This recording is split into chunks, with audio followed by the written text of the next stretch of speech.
Saya baru 2 kali mencoba live di TikTok. Itu pun setelah berkali-kali didesak oleh banyak orang yang meminta saya mencobanya.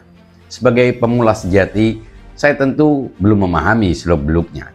Cara membaca komentar yang mengalir deras, bagaimana memoderasi percakapan yang bergerak cepat, fitur apa yang bisa digunakan untuk menjaga ruang tetap kondusif, saya masih meraba-raba. Dan di tengah kepolosan itu tiba-tiba muncul berbagai komentar aneh yang sama sekali tidak berhubungan dengan apa yang sedang saya sampaikan. Seolah mereka hadir bukan di sesi yang sama, bukan di dunia yang sama. Maka saya pun mulai memahami sesuatu. Sebagian orang memang tidak datang untuk berdialog. Mereka tidak sedang bertanya, tidak sedang mencari jawaban, tidak peduli apakah komentarnya dijawab atau bahkan dibiarkan. Yang mereka inginkan hanyalah satu hal, menciptakan kegaduhan, melempar provokasi ke udara, lalu duduk menikmati kekacauan yang mengepul sesudahnya.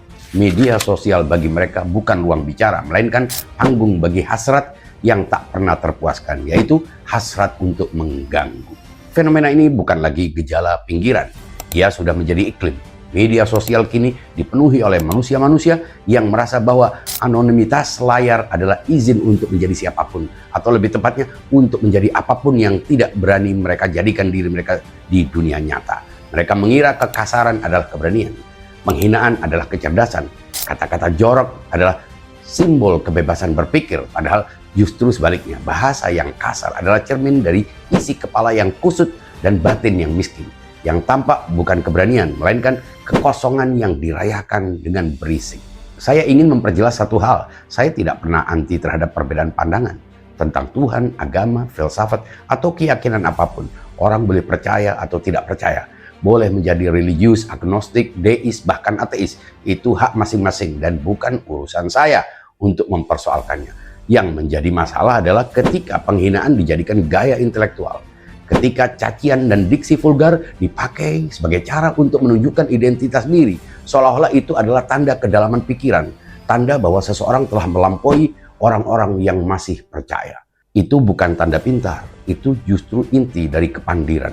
Orang-orang yang benar-benar cerdas tidak membutuhkan kata-kata jorok untuk terlihat berani. Orang yang matang secara intelektual tahu bagaimana memilih bahasa yang tepat, memahami dampak dari setiap ucapan, dan mengerti dengan jernih bahwa ada garis yang memisahkan kritik dari penghinaan, dan bahwa melanggar garis itu bukan tanda kebebasan, melainkan tanda ketidakmampuan mengelola pikiran sendiri.